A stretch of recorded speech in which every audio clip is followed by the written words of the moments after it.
Halo masyarakat Indonesia, Hotman lagi di IKN di depan Istana Negara tanggal 9 Februari 2025.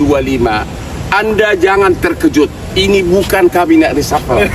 Walaupun banyak di sini tampang-tampang menteri. Nah, ini kayak cocok jadi menteri agama, cocok jadi panglima ABRI, panglima TNI, cocok menteri kewanitaan, ya.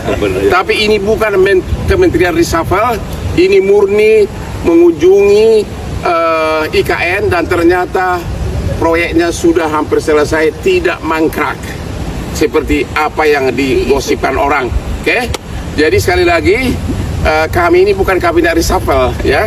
Walaupun hampir semua tampang menteri di sini, ya. Karena nggak mungkin Hotman Paris menteri sukanya dansa.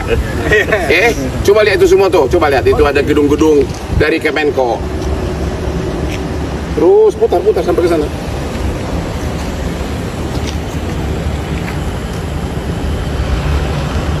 Udah. Oke. Hotman lagi di IKN, ibu kota negara. Ini adalah istana negara. Nanti rumah Prabowo akan di sana. Mudah-mudahan Pak Prabowo masih ingat sama pengacaranya, temannya berkonsultasi selama 25 tahun. Kalau dia pindah, saya berharap aku yang pertama diundang untuk makan malam di istananya.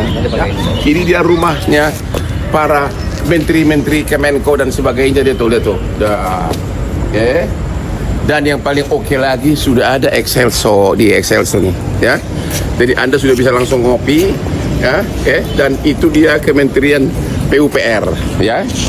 Ada juga Universitas Gunadarma, ya. Yang belum ada yaitu Pak Jokowi sama Pak Prabowo. Aku mau bikin klub di sini biar dansa. Kalau enggak stres Pak, kalau nggak ada tempat berdansa Pak, ya. Ya, agar aku sering ke sini, ya. Jadi Hotman di sini lagi cari tempat untuk berdansa, untuk membangun Polywing. Ternyata IKN sudah hampir rampung, oke? Lanjutkan IKN, mantap Pak Prabowo. Salam Hotman Paris. Isu Presiden Prabowo menghentikan proyek Ibu Kota Nusantara ramai dibahas di media sosial. Kabar ini semakin santer usai anggaran pembangunan Ibu Kota Nusantara diblokir Kementerian Keuangan. Otorita IKN blak-blakan menjawab isu bahwa Presiden Prabowo Subianto menyetop proyek pembangunan Ibu Kota Nusantara. Juru bicara IKN Troy Panto mengatakan pembangunan Ibu Kota Nusantara terus berjalan. Otorita IKN tetap melaksanakan pembangunan Ibu Kota Nusantara sesuai arahan Presiden Prabowo. Ini kabar IKN dibatalkan Prabowo tidak betul. Sesuai arahan Presiden untuk fokus penyelesaian pembangunan kantor-kantor legislatif dan yudikatif beserta ekosistem pendukungnya, ujar Troy. Troy mengutip kembali hasil rapat terbatas Presiden Prabowo dengan Kepala Otorita IKN, Pak Basuki Hadimuljono. Prabowo menitipkan pembangunan Ibu Kota Nusantara sebagai ibu kota politik. Saat itu, Prabowo menegaskan keberlanjutan Ibu Kota Nusantara dengan menyetujui anggaran pembangunan 48,8 triliun untuk 5 tahun ke depan. Komitmen itu diperkuat melalui rapat terbatas tentang Ibu Kota Nusantara. Pak Prabowo juga menyetujui penambahan anggaran pembangunan Ibu Kota Nusantara khusus untuk tahun ini. Kami diminta untuk berkirim surat kepada Menteri Keuangan untuk menyesuaikan anggaran sesuai yang disetujui oleh Bapak Presiden, yaitu 6,3 triliun ditambah 8,1 triliun, ujar Pak Basuki. Sebelumnya, Menteri Pekerjaan Umum Dodi Hanggodo menyebut pembangunan di Ibu Kota Nusantara belum ada progres. Dia berkata, semua anggaran Kementerian PU sedang diblokir Menteri Keuangan Sri Mulyani. Realisasi anggaran IKN kayaknya belum ada. Kan anggaran kita diblokir semua. Anggarannya enggak ada.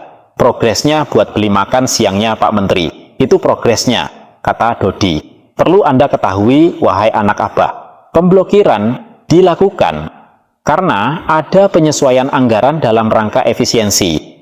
Anggaran baru bisa dibuka kembali bila DPR telah menyetujui perubahan. Kemarin, Komisi 5 DPR telah memberikan persetujuan. Kepala Kantor Komunikasi Kepresidenan Hasan Nasbi menjelaskan bahwa pemblokiran anggaran di salah satu kementerian terkait dengan Ibu Kota Nusantara tidak akan menghalangi komitmen pemerintah membangun Ibu Kota Nusantara. Kalau diblokir itu kan bukan berarti anggarannya nggak ada kan? Anggarannya belum dibuka. Jadi anggarannya ada di otorita IKN, ada di kementerian, ujar Hasan. Semua komitmen pembangunan tentang Ibu Kota Nusantara di kepemimpinan Presiden Prabowo masih terus berlanjut sejalan dengan tujuan pembangunan awalnya. Hasan menegaskan meski efisiensi anggaran di 2025 diberlakukan, hal itu tidak akan mengganggu komitmen pembangunan Ibu Kota Nusantara. Ia mengacu pada pernyataan pers yang disampaikan Menteri Koordinator Bidang Infrastruktur dan Pembangunan Kewilayahan Agus Harimurti Yudhoyono bahwa anggaran sebesar 48 triliun rupiah dipastikan tersedia untuk pembangunan Ibu Kota Nusantara selama 5 tahun ke depan. Sejumlah dana itu, kata Hasan, disiapkan untuk membangun kawasan inti pusat pemerintahan, gedung yudikatif, serta gedung legislatif. Sisanya nanti itu kan akan didorong yang membangunnya adalah swasta, ucap Hasan.